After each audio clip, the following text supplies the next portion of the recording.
Sir Lakshmi Hebbalkar ಪ್ರಕರಣದಲ್ಲಿ sir case counter case ಆಗಿದೆ. ನಾಯಿ ಅಡ್ಡ ಬಂದಿರೋದಲ್ಲ, ಲಾರಿ ಟ್ರಕ್ ಅನ್ನೇನೋ ಗುದ್ದಿರೋದು ಅನ್ನೋ ಥರದನ್ನ ಕೊಟ್ಟಿದ್ದಾರೆ ಸರ್. ಗೊತ್ತಿಲ್ಲ ನನಗೆ ಡೀಟೇಲ್ಸ್ ನಾನು ತೊಗೊಂಡಿಲ್ಲ. ಡೀಟೇಲ್ಸ್ ಅವರ ಯೋಗಕ್ಷೇಮಕ್ಕಷ್ಟೇ ಡೀಟೇಲ್ಸ್ ತೊಗೊಂಡಿದ್ದೇನೆ. ನಾಯಿ ಅಡ್ಡ ಬಂತ, ಬೆಕ್ಕ ಅಡ್ಡ ಬಂತ, ಇದೆಲ್ಲ ನಾನೇನು ತಿಳ್ಕೊಳಕ್ಕೆ ಹೋಗಿಲ್ಲ. ಒಟ್ಟಲ್ಲಿ ಆಕ್ಸಿಡೆಂಟ್ ಆಗಬಾರ್ದಾಗಿತ್ತು, ಆಗಿದೆ. ಅವರಿಗೇನು ತೊಂದರೆ ಆಗಿಲ್ಲ ಅನ್ನೋದು ಅಷ್ಟೇ ನಮಗೆ ಮಾಹಿತಿ ಸಿಕ್ಕಿರುವಂಥದ್ದು.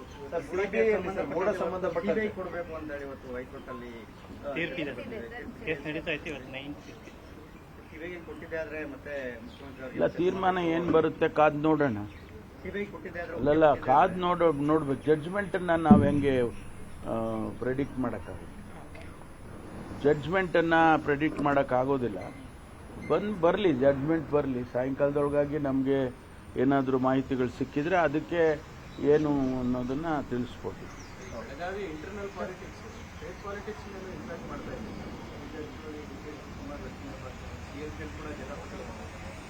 ಜಟಾಪಟಿ ಏನಿಲ್ಲ. ಅವರು ಕಾಂಗ್ರೆಸ್ ಪಕ್ಷದ ಕಚೇರಿ ಕಟ್ಟೋದ್ರ ಬಗ್ಗೆ ನಾನು ಕೂಡ ಹಣ ಕೊಟ್ಟಿದ್ದೇನೆ, ನನ್ನ ಹೆಸರು ಹೇಳಿ ಯಾಕೆ ಬರೀ ಒಬ್ರಿಬ್ಬರ ಹೆಸರು ಹೇಳ್ತೀರಾ ಅಂತ ಅವರು ಹೇಳಿದ, ಅಷ್ಟೇ ಬಿಟ್ಟರೆ ಬೇರೆ ಏನಿಲ್ಲ.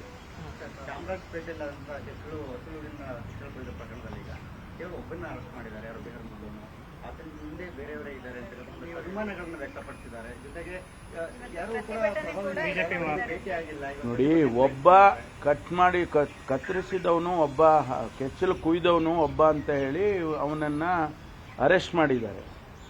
ಅವನ ಹೊರ ರಾಜ್ಯದವನು ಅಂತ ಹೇಳಿ ಅವನ ಮೇಲೆ ಈಗಾಗಲೇ ಅವನ್ನ ಅರೆಸ್ಟ್ ಮಾಡಿ ಅವನ ಮೇಲೆ ಕ್ರಮ ತಗೊಳ್ತಾ ಇದ್ದಾರೆ.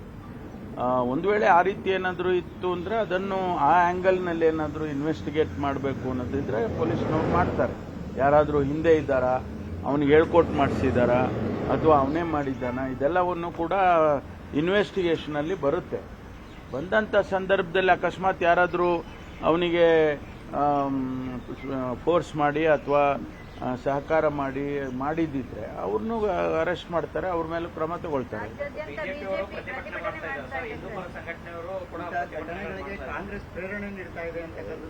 ನೋಡ್ರಿ, ಯಾರೋ ಇಷ್ಟಕ್ಕೆ ಬಂದಿದ್ದೆಲ್ಲ ಮಾತಾಡಿದ್ರೆ ನಾವು ಅದಕ್ಕೆ ಉತ್ತರ ಕೊಡೋಕ್ಕಾಗೋದಿಲ್ಲ. ಯಾರು ಕಾಂಗ್ರೆಸ್ನವ್ರು ಮಾಡಿದ್ರು? ನಾನು ಹೇಳ್ತೀನಪ್ಪ, ಬಿಜೆಪಿ ಅವರೇ ಅದಕ್ಕೆ ಸಹಕಾರ ಮಾಡಿದ್ದಾರೆ ಅಂತ ಆಗುತ್ತಾ? ಅದೆಲ್ಲ ಸುಮ್ಮನೆ ಏನೋ ಮಾತಾಡಬೇಕು ಅಂತ ಮಾತಾಡಿ ರಾಜಕೀಯ ಎಲ್ಲದರಲ್ಲೂ ರಾಜಕೀಯ ಮಾಡಕ್ಕೆ ಹೋದ್ರೆ ಅದು ಜನನೇ ಗಮನಿಸ್ತಾರೆ. ಅದನ್ನು ಜನ ಗಮನಿಸೋದಿಲ್ವಾ ಇದನ್ನೆಲ್ಲ? ಎಲ್ಲ okay, thank you. KPSC exam sir, ಒಂದು ವಾರ ಡಿಫರೆನ್ಸ್ ಆಗಿದೆ. 19ನೇ ತಾರೀಕು ಮತ್ತು 25ನೇ ತಾರೀಕು ಕಂಟಿನ್ಯೂ ಮಾಡ್ಬೋದಿತ್ತು, ಒಂದು ವಾರ ಎದಕ್ಕೆ ಅಂತ. ನೋಡಿ, ಅವ್ರಿಗೇನು ಸಮಸ್ಯೆ ಇದೆಯೋ ಗೊತ್ತಿಲ್ಲ ನಮಗೆ.